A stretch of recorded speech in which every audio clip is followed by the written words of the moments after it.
నమస్కారం. న్యాయసేవ కార్యక్రమానికి స్వాగతం. ఇవాల్టి మన అంశం బాధితులు, నష్టపరిహారాలు, న్యాయ సహాయం.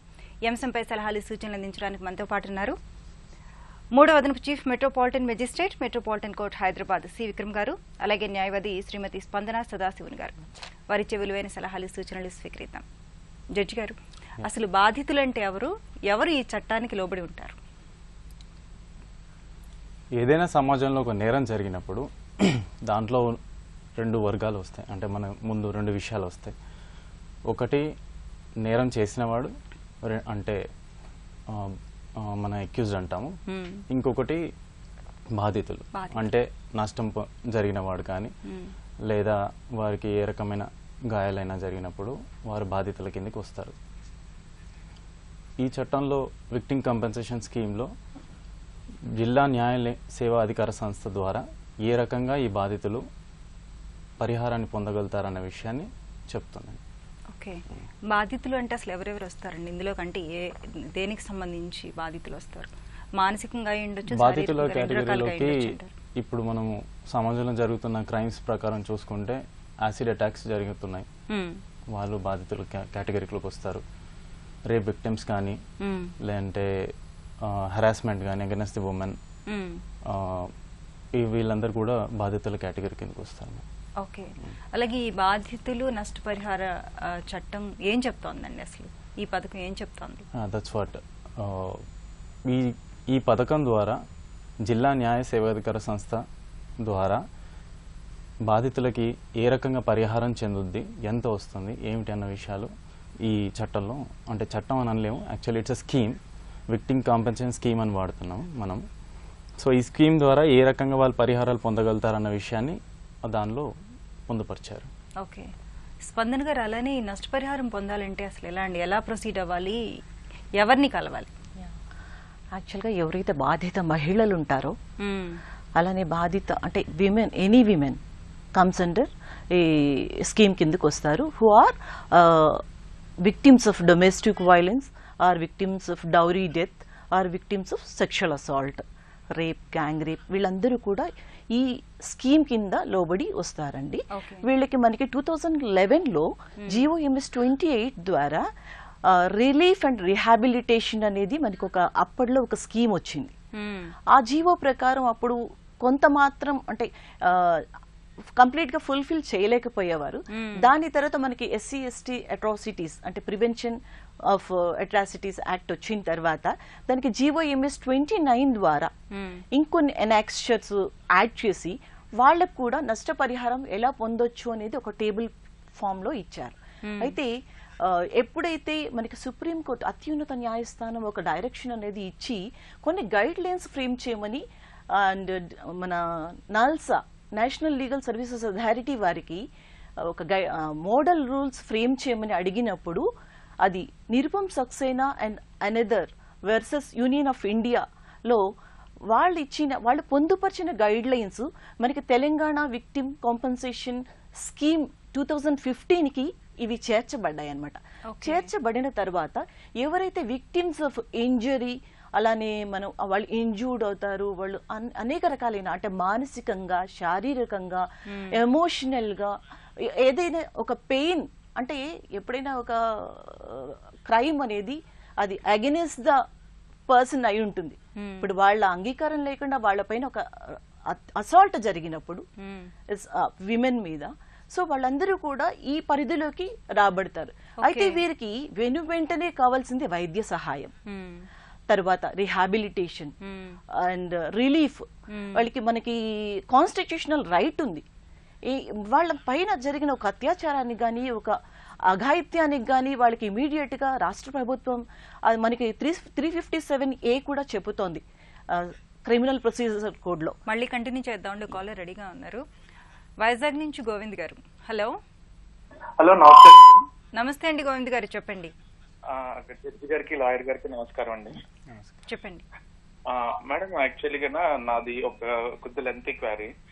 యాక్చువల్గా రీసెంట్ గా మా నాన్నగారు బెడ్ పేషెంట్, వైఫ్ తో ఇదయ్యి 2 years నుంచి వైఫ్ పిల్లల్ని వదిలేసి ఈ రోజు మన టాపిక్ లోకి వస్తున్నాను నాకు టాపిక్ తెలుసు. డైరెక్ట్ చెప్పండి టాపిక్ ఏంటి, అయితే సమస్య ఏంటో డైరెక్ట్ చెప్పండి.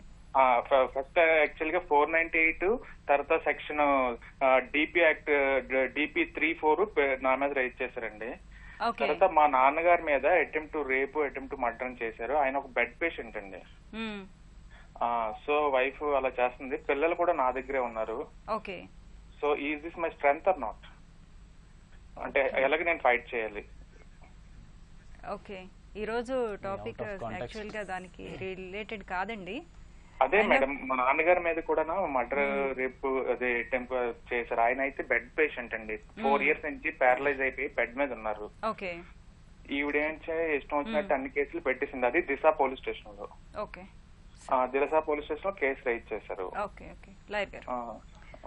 సార్ గోవింద్ గారు, మీరు చెప్పిన ఇప్పుడు అలిగేషన్ అనేది ఎప్పుడైనా కోర్టులో ప్రూవ్ అవ్వాలి. సో దాని గురించి మీరు అంత అంత ట్రామాకి గురి అవ్వద్దు. ఎప్పుడైనా ఏదైనా కోర్టులో ఒక వ్యవహారం ఒక కేసు నమోదు చేసినప్పుడు అండర్ 498A గిల్ట్ అనేది ఆవిడ ప్రూవ్ చేయాల్సి ఉంటుంది పిటిషనర్.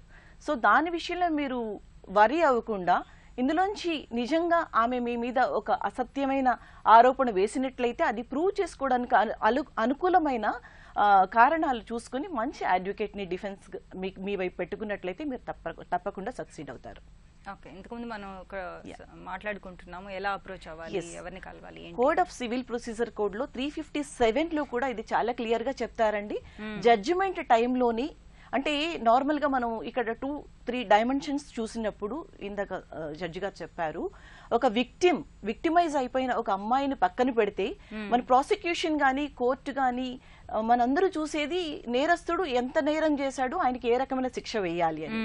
బట్ మనం విక్టిమ్ సైడ్ ఆలోచించినప్పుడు జడ్జిమెంట్ లో ఫైన్ రూపంలో వేసిన అమౌంట్ కూడా విక్టిమ్ కి కాంపన్సేషన్ కింద పొందొచ్చు అనేది క్రిమినల్ ప్రొసీజర్ కోడ్ 357 లో చెప్పబడుతుంది.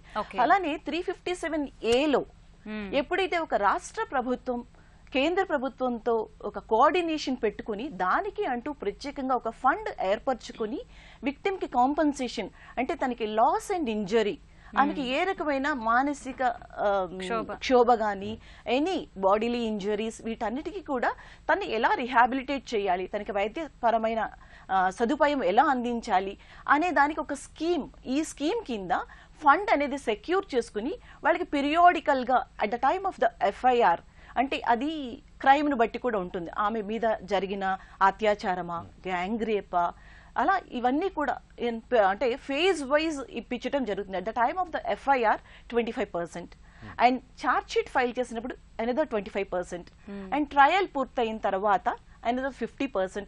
ఈ రకంగా మన స్కీమ్స్ ఏదైతే ఉందో GOMS 9 GOMS 28 వీటి ద్వారా ఇస్తూ DLSA and state legal services authority వాళ్ళు క్వాంటమ్ ని కోర్టు నిర్ణయించిన క్వాంటమ్ ని వాళ్ళు ప్రొవైడ్ చేసే సదుపాయం ఈ జీవోస్ ద్వారా మనకి scheme Telangana victim compensation scheme and model rules 2018 ద్వారా మనకి ఇందులో పొందుపరచడం జరిగిందండి. మంచి రిజల్ట్స్ కూడా అంటే అందుతున్నాయి, ఎవరైతే బాధితులు ఉంటున్నారో వాళ్ళ వరకు కూడా ఈ అమౌంట్ వెళ్తోంది. అలాగే అసలు బాధితులు ముందుగా ఎవరిని కలవాలండి? FIR అవుతుందండి. నార్మల్ గా ఏదైనా ఒక నేరం జరిగినప్పుడు ఇమీడియట్ గా కన్సర్న్ పోలీస్ స్టేషన్ లో మనం ఇప్పుడు 0 FIR గురించి కూడా మనం వింటున్నాం. అది ఏ పరిధిలో జరిగిన నేరం అయినప్పటికీ ఆ పరిధికి సంబంధం లేకుండా అంటే విక్టిమ్ ఏ పరిధిలో ఉంటున్నప్పటికీ నేరం ఎక్కడ జరిగితే ఇమీడియట్ గా ఆమెకు అందుబాటులో ఉండే పోలీసు వారి దగ్గర ఆ కేసు నమోదు చేసుకోవాల్సి ఉంటుంది. ఇన్ కేస్ ఆమెకు అవగాహన లేనప్పుడు district women and child welfare department ICPS అని కూడా అంటున్నాం, ఇంటిగ్రేటెడ్ చైల్డ్ ప్రొటెక్షన్ స్కీమ్. అలానే చైల్డ్ వెల్ఫేర్ ఆఫీసర్స్ ఉంటారు, CDPOs చైల్డ్ డెవలప్మెంట్ ఆఫీసర్స్. వీళ్ళ ఎవరి సహకారంతోనైనా ఎవరైతే వ్యక్తి విక్టిమ్ ఉంటారో వాళ్ళు కేసుని నమోదు చేయించుకుని ప్రాసిక్యూషన్ వారి సహాయంతో కేసుని ముందుకు నడిపించుకోవచ్చు. అంతేకాకుండా ప్రతి మండల్ లెవెల్లో మండల్ లీగల్ సర్వీసెస్ అథారిటీ అని ఉంటుంది, అదే డిస్ట్రిక్ట్ లెవెల్లో అయితే డిస్ట్రిక్ట్ లీగల్ సర్వీసెస్ అథారిటీ ఉంటుంది. వాళ్ళ సహాయ సహకారాలతో న్యాయ సహాయంతో వ్యక్తి అంటే ఎవరైతే విక్టిమ్ ఉంటారో విక్టిమైజ్ అయిపోయిన వాళ్ళు దే కెన్ ప్రొసీడ్ అండి. ఓకే, కాలర్ రెడీగా ఉన్నారండి. వ్యూహాన్ గారు గుంటూరు నుంచి. హలో. హలో, నమస్తే అండి, చెప్పండి. ఏం లేదమ్మా, మరి ఒక అమ్మాయి ఇద్దరు ప్రైవేట్ కలిసా మైనార్టీ వెళ్ళలేదు ఇద్దరికి. ఓకే, హలో వినిపిస్తాను, చెప్పండి. ఒక బాబు పాప బాబు ఇద్దరు మైనార్టీ వెళ్ళలేదు. మైనార్టీ వెళ్ళిన ఇద్దరు ప్రైవేట్ కలిసా ఇద్దరు కలుసుకున్నారు. కలుసుకుంటే అమ్మాయికి గర్భిణీ వచ్చింది. ఆ గర్భిణీ వచ్చిన తర్వాత అబ్బాయి ఏం చేసుకుంటానంటే తల్లిదండ్రులు వాళ్ళ తండ్రి వాళ్ళ పక్కన ఉన్న వాళ్ళందరూ కలిసి కాదు లోడ్ చేయలేదని చెప్పేసి కేసు పెట్టుకోమంటే వీళ్ళు పెట్టుకున్నారు. పెట్టుకున్న తలకి అదేం కేసు ప్రూవ్ అయ్యింది. ఈ అమ్మాయికి గర్భిణీ వచ్చింది, 10 నెలలు నిండిపోయింది. అబ్బాయిని కన్నది. ఆ అమ్మాయిని తీసుకెళ్తలేదు, ఆ అమ్మాయి ఇక్కడే ఉండిపోయింది. మరి ఆ అమ్మాయి గురించి మరి ఎస్పీ గారు కానీ, డిఎస్పీ గారు కానీ, ఎస్ఐ గాని, సిఐ గారు కానీ ఎవరు దాని గురించి పట్టించుకోలేదు పెద్దగా. ఆ అమ్మాయికి 3 నెలలు 4 నెలలు వచ్చింది పిల్లోడికి కూడా. మళ్ళీ పిల్లోడికి వాళ్ళు పాపం చాలా పేద వీళ్ళు కూడా. అంటే ఎస్, వీరు చెప్తుంది ఏంటంటే ఇట్స్ అన్ అన్వాంటెడ్ ప్రెగ్నెన్సీ, ఇద్దరు minority, yes, out of a crime. So వారికి పరిహారం ఉందండి. They can approach district legal service authorities. అక్కడికి వచ్చి ఒక అప్లికేషన్ పెట్టుకొని దాంట్లో వేయాల్సినవి అంటే అప్లికేషన్ పెట్టాక అక్కడ 2 నెలల లోపల దాన్ని తేల్స్తారు. వాటికి ఆయన ప్రూవ్ చేసుకోవడానికి ఆయన చెప్తున్నట్టు మనం అదే దాని ప్రకారం చూసుకుంటే 2 విషయాలు డాక్యుమెంట్స్. ఎప్పుడైనా పరిహారం పొందాలంటే ఈ కేసు అనే కాదు, అన్ని విషయాలలో కామన్గా ఉండేటి. ఒకటి, క్రైమ్ రిపోర్ట్ అవ్వాలి. ఇందులో రిపోర్ట్ అయింది ఇప్పుడు మనకు. రెండవది ఏమిటి అంటే ఆ నేరం వల్ల ఆవిడికి నష్టం జరిగింది అనేది ప్రూవ్ అవ్వాలి. ఇందులో కూడా నేరం జరిగింది తనకు నష్టం జరిగింది అనేది మనకు తెలుస్తుంది. కాబట్టి వాళ్ళు ఆ 2 డాక్యుమెంట్స్ తీసుకొని మండల్ లీగల్ సర్వీస్ అథారిటీస్ వాళ్ళ స్థాయిలో అయితే, లేదంటే జిల్లా స్థాయిలో అయితే డిస్ట్రిక్ట్ లీగల్ అథారిటీస్ దగ్గరికి వెళ్ళి ఆయన అప్లికేషన్ పెట్టుకుంటే వారికి పరిహారం వస్తుందండి. అండ్ నాల్సా వారు మాకు రీసెంట్గా ఇచ్చిన దాంట్లో వారికి మినిమం ఎంత పరిహారం వస్తుంది, మాక్సిమం ఎంత అనేది కూడా ఫిక్స్ చేశారు. దాని ప్రకారం వారికి పొందవచ్చు. అసలు ఇప్పుడు చిన్న పిల్లవాడు ఉన్నాడు, 3 months అంటున్నారు. ఆ పిల్లవాడి బాధ్యత ఎవరు తీసుకోవాలండి? Yes, certainly. ఇప్పుడు ఇక్కడ మనం చూస్తే వాళ్ళిద్దరికి మ్యారేజ్ జరగలేదు. సో అతను ఏం చేశాడంటే అతను డినై చేశాడు కంప్లీట్గా. సో అది ఇంకా ఒక నేరం జరిగింది కాబట్టి దాని కాన్సిక్వెన్స్ ఇది. సో ఆ చైల్డ్ ఎడ్యుకేషన్ కూడా దానికి కూడా పరిహారం అంటే గవర్నమెంట్ నుంచి సాయం పొందవచ్చు. అట్ ద సేమ్ టైం జిల్లా న్యాయ సేవాధికార సంస్థ ద్వారా మా ద్వారా పొందవచ్చు. ఓకే, అలాగే ఇద్దరు మైనర్స్ అంటున్నారు కాబట్టి మైనారిటీ తీరిన తర్వాత వాళ్ళిద్దరికి వివాహం అంటే కోర్టు సమక్షంలో కానివ్వండి లేకపోతే పెద్దల సమక్షంలో కానివ్వండి పెళ్లి జరగడానికి అవకాశం ఉంటుందంటారా? అట్లా పాసిబిలిటీ ఉంది, కానీ మ్యారేజ్ అనేది 2 parties అగ్రి అయినప్పుడే జరుగుతుందండి. అతను కంప్లీట్ గా డినై చేస్తున్నాడు కాబట్టి ఇప్పుడున్న పరిస్థితులలో అలా కనిపించట్లేదు. అంటే డినై చేయడం అలా పక్కన పెడితే ఒక బాబు కూడా ఉన్నాడు. సో ఇలా డినై చేయడానికి అవకాశం ఉంటుందా అసలు? అంటే ఇదే విషయాన్ని మనం కొంచెం ముందుకు తీసుకెళ్ళి ఆలోచిస్తే మ్యారేజ్ జరిగిపోయి అన్ని ప్రాపర్ గా ఉన్నాక కూడా ఒక్కొక్కసారి విడిపోతారు. This is a case of unwanted pregnancy complete గా. అంటే వారికి తెలియని స్థాయిలో ఆలోచన ఇంకా ఎదగని స్థాయిలోనే వారు జరిగింది కాబట్టి ముందు అతని కన్సెంట్ వస్తే అంటే చట్టపరంగా ఎవరు పట్టించుకోవట్లేదు, పోలీస్ వాళ్ళు కానివ్వండి, కోర్టు కానివ్వండి, ఆయన మండల్ లీగల్ సర్వీస్ అథారిటీస్ కి వస్తే ఖచ్చితంగా అది ఎక్కడ గుంటూరు అంటున్నారు కాబట్టి అక్కడ ఉంటుంది జిల్లా న్యాయ సేవాధికారి. ఎవరెవరిని కాంటాక్ట్ చేశారండి మీరు ఇప్పటి వరకు?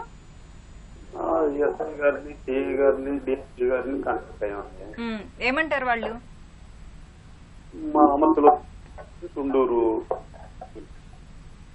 వాళ్ళు ఏమంటున్నారండి? వాళ్ళు ఏమంటున్నారు కానీ ఏం జరగట్లేదు ప్రాజెక్ట్. ఇది కోర్టుకు కూడా వెళ్ళలేదని అంటారు. వెళ్ళిందా డిఎస్పీ గారు 2 నెలలు కలిస్తే నిన్న కోర్టుకు వెళ్ళిందని డిఎస్పీ గారు చెప్పారండి. చెప్పండి కూడా వినండి ఒకసారి.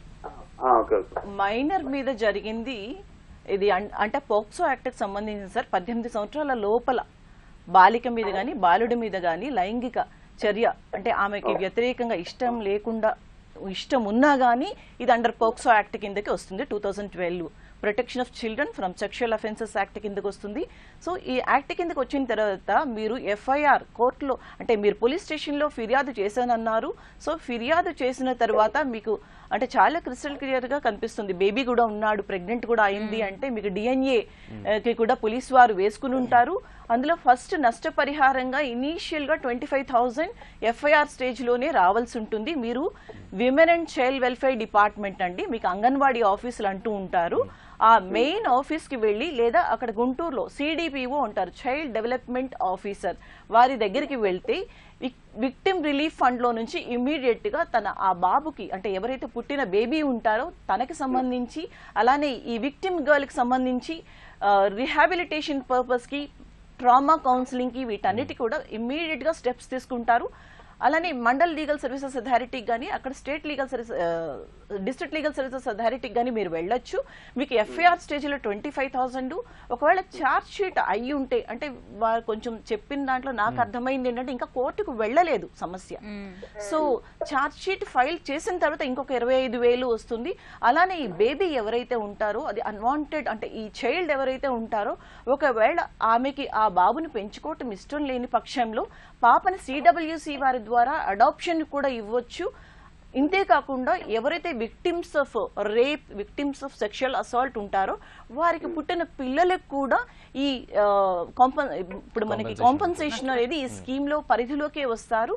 వారు లీగల్ హెయిర్స్ అందరూ కూడా ఎవరైతే victims of sexual assault and victims of ఈ యాసిడ్ అటాక్స్ వీటన్నిటిలో కూడా సర్వైవర్స్ ఆఫ్ సెక్షువల్ అసాల్ట్ లో ఎవరైతే వాళ్ళ కుటుంబ సభ్యులు ఉంటారో వాళ్ళందరూ కూడా ఈ పరిధిలోకే రావటం జరుగుతుందండి. జడ్జి గారు, అలానే మహిళా బాధితులు నష్టపరిహారాన్ని ఎలా పొందొచ్చు అంటారు?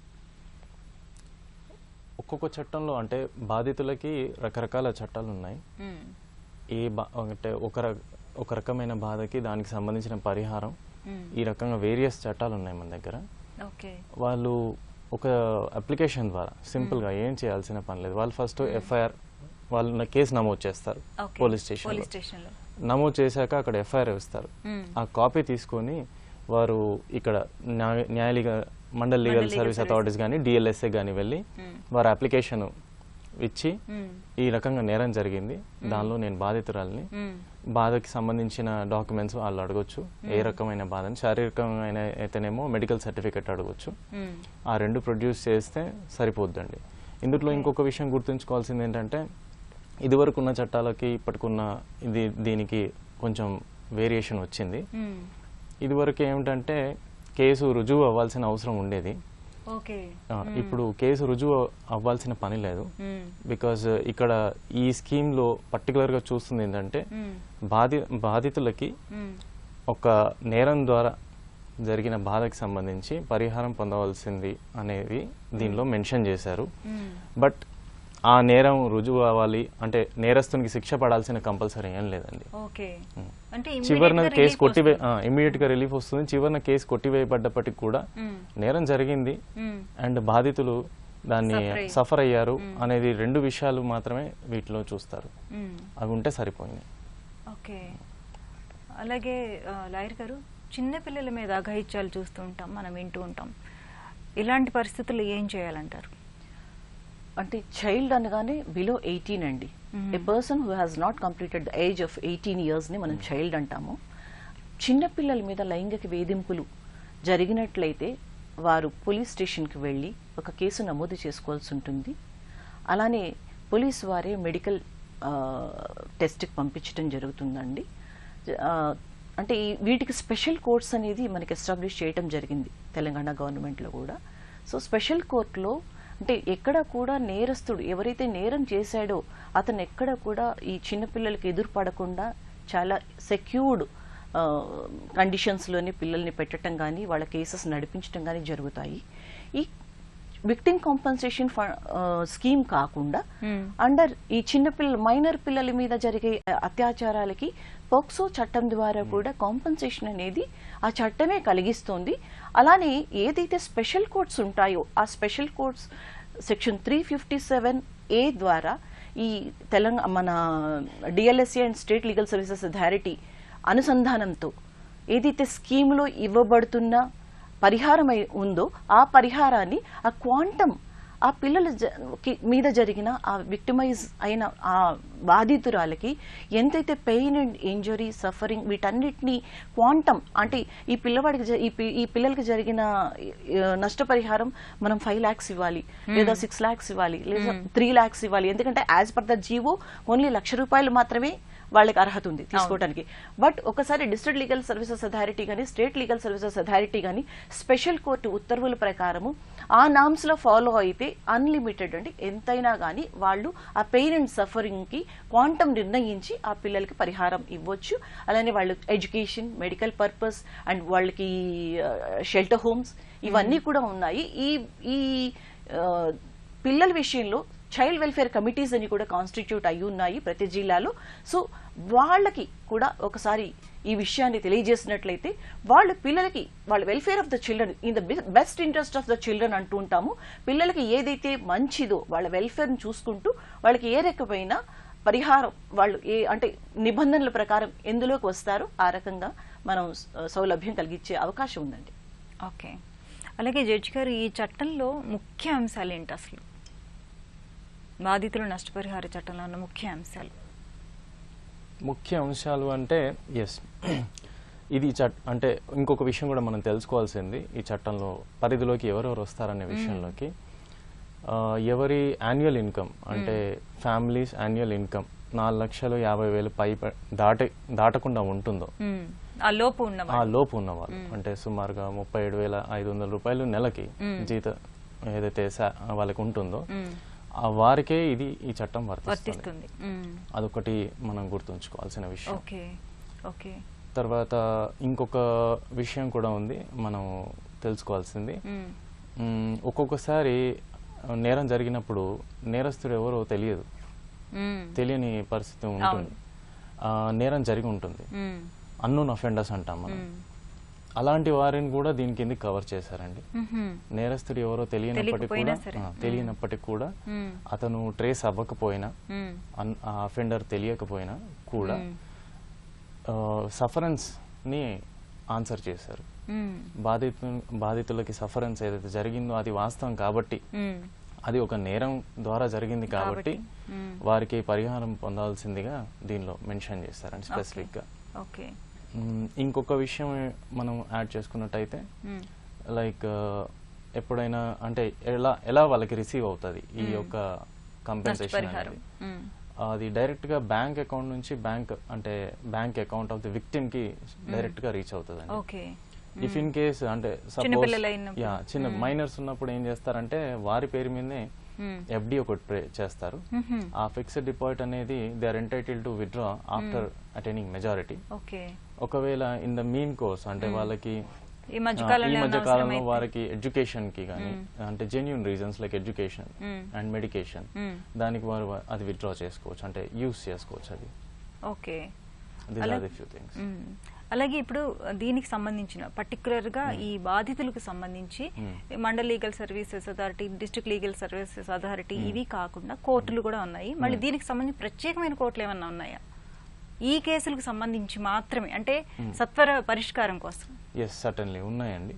బికాస్ స్పెషల్ కోర్ట్స్ మన దగ్గర పనిచేస్తున్నాయి ఇప్పుడు. ఏవైతే ఇందాక మేడం గారు చెప్పారు పోక్సో కోర్ట్ అంటాం మనం, చిన్న పిల్లలకి అగెన్స్ట్ గా జరిగిన క్రైమ్స్ అన్ని పోక్సో కోర్టులో సత్వర న్యాయం జరుగుతుందండి. అంటే మన 2 తెలుగు రాష్ట్రాలు ఎక్కడెక్కడ ఉన్నాయండి ప్రత్యేక కోర్టులు? జిల్లా స్థాయిలో అయితే డిస్ట్రిక్ట్ కోర్ట్స్ లో ఉంటాయి. ప్రతి డిస్ట్రిక్ట్ కోర్టులో ప్రతి డిస్ట్రిక్ట్ కోర్టులో ఉంటాయి కంపల్సరీ. ఓకే. అలాగే లాయర్ గారు, ఇది ఇప్పుడు ఆడపిల్లల మీద చూస్తున్నాం యాసిడ్ దాడులు కానివ్వండి, కత్తిపోట్లు కానివ్వండి, ఇంకా రకరకాలుగా గాయపరుస్తూ ఉంటారు. అలాంటప్పుడు వీళ్ళు ముందుగా ఎవరిని అప్రోచ్ అవ్వాలి? అసలు నష్టపరిహారం ఎన్ని రోజుల్లో వీళ్ళకి అందుతుంది? ఇన్ని రోజుల్లో అందాలని కండిషన్స్ ఏమైనా ఉన్నాయా?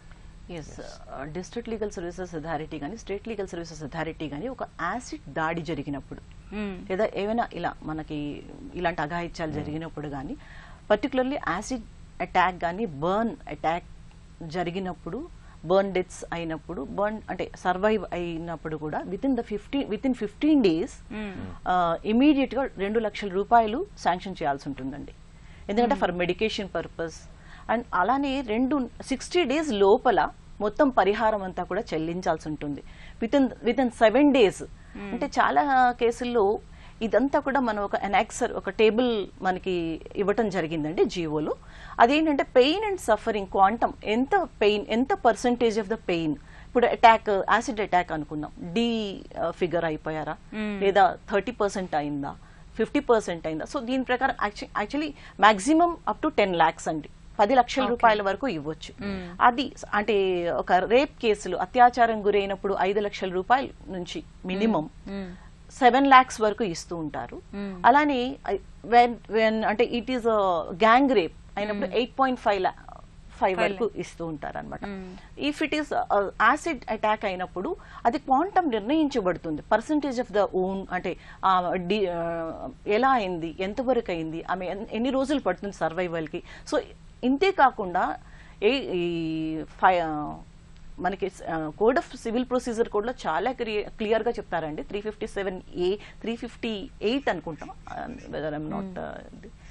అందులో ఇలాంటి అటాక్ జరిగినప్పుడు, ఏదైనా ఒక అత్యాచారం జరిగినప్పుడు, ఏదైతే అంటే గవర్నమెంట్ హాస్పిటల్స్ మాత్రమే కాదు, ప్రైవేట్ ఇన్స్టిట్యూషన్స్ కూడా ఇమీడియట్ గా వాళ్ళకి ఫ్రీ ఆఫ్ కాస్ట్ లో మన ఫస్ట్ ఎయిడ్ ఒక్కటే కాదు, కంప్లీట్ మెడికేషన్ ప్రొవైడ్ చేయాల్సి ఉంటుంది. ఎవరు కూడా నేను చెయ్యను, నాది ప్రైవేట్ హాస్పిటల్, నేను ఇందులోకి రాను అని అనుకోకూడదు. అయితే నార్మల్ గా మనం ఈ రేప్ కేసెస్ లో వీటిల్లో ఏదైతే గవర్నమెంట్ రెడీగా ఉన్నారండి, మళ్ళీ కంటిన్యూ చేద్దాం. హలో నమస్కారం మేడం. నమస్తే అండి, చెప్పండి. అయితే మా పక్కింట్లో మాజీ కార్పొరేటర్ మా ఇంటి దగ్గర ఉంటారు. వాళ్ళ ఇంట్లో పనిచేసే పనతని అమ్మాయి మీద లైంగిక దాడి జరిగే ప్రయత్నం జరిగిందట. అయితే ఆ ఇష్యూలో విట్నెస్ గా మా మిసెస్ పేరు రాశారండి. అది ఎక్కడో వాళ్ళ ఏరియా మాకు తెలియదు. అయితే జరిగింది, కాంప్రమైజ్ కూడా అయిపోయారు వాళ్ళు. అయితే ఇప్పుడు వచ్చి మాకు అనవసరంగా కోర్టు నుంచి సమన్లు వస్తున్నాయి, మాకు తెలియదు ఆ విషయము, మేము చూడలేదు, మాకు అది ఎక్కడో ఏరియా. అందుకని ఇప్పుడు మాకు ఇప్పుడు లేడీస్ హారాస్మెంట్ చేస్తున్నారు పోలీసులు వచ్చి కోర్టుకు రమ్మని. మేము సంతకం, ఎట్లాంటి సంతకం, మా విట్నెస్ గా మా పేరు రాసే విషయం కూడా మాకు తెలియదు. మరి మా ప్రమేయం లేకుండా అమానుషంగా మా పేరు రాయడం ఏంటి, మరి కోర్టు నుంచి సమాధానం రాయడం ఏమో, ఎట్లాంటి సంతకం పెట్టలేదు, చూడలేదు, వినలేదు. సో వాళ్ళ మిసెస్ పేరు రాశారు కాబట్టి కాంప్రమైజ్ అయినా సరే ఈవిడ్ని హెరాస్ చేస్తున్నారు అంటున్నారు. మాకు కోర్టు సమన్లు వస్తున్నాయి, కానిస్టేబుల్ వస్తున్నారు, వాళ్ళు కానిస్టేబుల్ తోలేస్తున్నారు, వాళ్ళని వీళ్ళని తోలేస్తున్నారు, అమ్మాయి తరఫు వాళ్ళు వస్తున్నారు, మాకు మెంటల్ టార్చర్ అవుతుంది. మీరేం చేయండి అంటే, ఒక చిన్న సలహా ఏంటంటే, మీరు సంబంధిత కోర్టుకు ఒకసారి వెళ్ళండి. అంటే ఎట్లా సార్, మాకు చూడలేదు, వినలేదు, మేము ఎట్లా వెళ్తాం చెప్పండి? కోర్టు నుంచి మా ప్రమేయం లేకుండా అన్యాయం కదా మేము కోర్టుకు వెళ్ళమనడం. ఇప్పుడు మీకు కోర్టుకు వెళ్ళడం అనేది మీకు అంటే కోర్టు నుంచి సమన్ రావడం అంటే కోర్టు వారు పిలిచి అంటే ఏం జరిగిందని తెలుసుకోవడానికి, మిమ్మల్ని అడగడానికి, మీరు సాక్ష్యం చెప్పడానికి పిలుస్తుంటారు. ఇంకో విషయం, వాళ్ళు క్రిమినల్స్, మిగతా వాటిలో కూడా ఇట్లా ఇరికిస్తారు. అయితే ఇప్పుడు విషయం ఏంటంటే, మీరు ఈ విషయాన్ని సంబంధిత కోర్టుకు వెళ్ళి చెప్పేస్తే మళ్ళీ మీకు అలాంటి పరిస్థితులు ఎదురవ్వండి, మీ దగ్గరికి మళ్ళీ ఎవరు వచ్చే పరిస్థితులు ఉండవు. మీరు ఇప్పుడు ఏదైతే మీరు చెప్తున్నారో ఇక్కడ, దాన్ని డినై చేస్తూ మీరు అక్కడే ఇంట్లో, అంటే మీరు కోర్టుకు వెళ్లకుండా లేదా పోలీస్ వారు ఇచ్చిన సమన్ని తీసుకోకుండా ఉంటే అది నేరం అవుద్దండి. మీరు అక్కడికి వెళ్ళి మీరు ఇదే విషయాన్ని ఒకసారి చెప్పేస్తే మీకు ఎక్కువ సమయం పట్టదు. అక్కడ మీరు చెప్పాక అక్కడ నుంచి మీకు ఈ హరాస్మెంట్ అనేది మీరైతే అంటున్నారో అది జరగకపోవచ్చు. అయితే సార్ వాళ్ళు ఇట్లాంటి కేసులో మళ్ళీ ఇరికిస్తారు సార్, వాళ్ళు క్రిమినల్స్ వాళ్ళు. మళ్ళీ ఇప్పుడే ఆల్రెడీ మాకు తెలియకుండా, మాకు చెప్పకుండా, మా అనుమతి లేకుండా మా పేరు రాశారు. విట్నెస్ ప్రొటెక్షన్ ఉందండి, విట్నెస్ కి ప్రొటెక్షన్ ఉంటుంది. ఇప్పుడు మీరు సాక్ష్యం చెప్పదలుచుకోలేదు లేదా మీరు చూడలేదు అంటున్నారు కాబట్టి మేము కన్ఫర్మ్ చేయలేదు. మేము ఆ పేరు రాస్తే ఆ సిగ్నేచర్, ఆ విట్నెస్ మేము కన్ఫర్మ్ సంతకం చేసి కన్ఫర్మ్ చేయలేదు, ఎలాంటి పేపర్లు తీసుకోలేదు. మాకు పోవాల్సిన అవసరం ఏముంది? మరి సాక్ష్యం కలెక్ట్ చేసేటప్పుడు ఒక విషయం అండి, సాక్ష్యం కలెక్ట్ చేసేటప్పుడు విట్నెస్ యొక్క సిగ్నేచర్స్ ఏం తీసుకోరండి. ఇన్వెస్టిగేషన్ ప్రాసెస్లో భాగంగా వారికి ఎవరెవరైతే చూశారు అని వారికి అనిపిస్తుందో అక్కడ నుంచి వాళ్ళ స్టేట్మెంట్స్ కలెక్ట్ చేస్తారు. అది అవును సార్. ఇప్పుడు మన మీద కక్ష ఉన్న వాళ్ళు కూడా మా పేరు రాస్తారు, వెళ్లాల్సిందేనా? సరే అదేం కాదు. ఏదైనా ఒక నోటీస్ కానీ సమన్స్ కానీ కోర్టు నుంచి వచ్చినప్పుడు మీరు అన్నట్టుగా కాంప్రమైజ్ మైనర్ చైల్డ్ కేసు కనుక కాంప్రమైజ్ కోర్టుకు వెళ్ళి అక్విటల్ రూపంలోనే అవ్వాలి. ఒకవేళ హాస్టైల్ అయిపోయినా మిమ్మల్ని పిలిపించినా అక్కడ మీకు ఏం ప్రాబ్లం ఉండదు. అంటే మీరు ఈ హెరాస్మెంట్ అంటున్నారు, మమ్మల్ని అదే పనిగా పిలుస్తున్నారు అంటారు.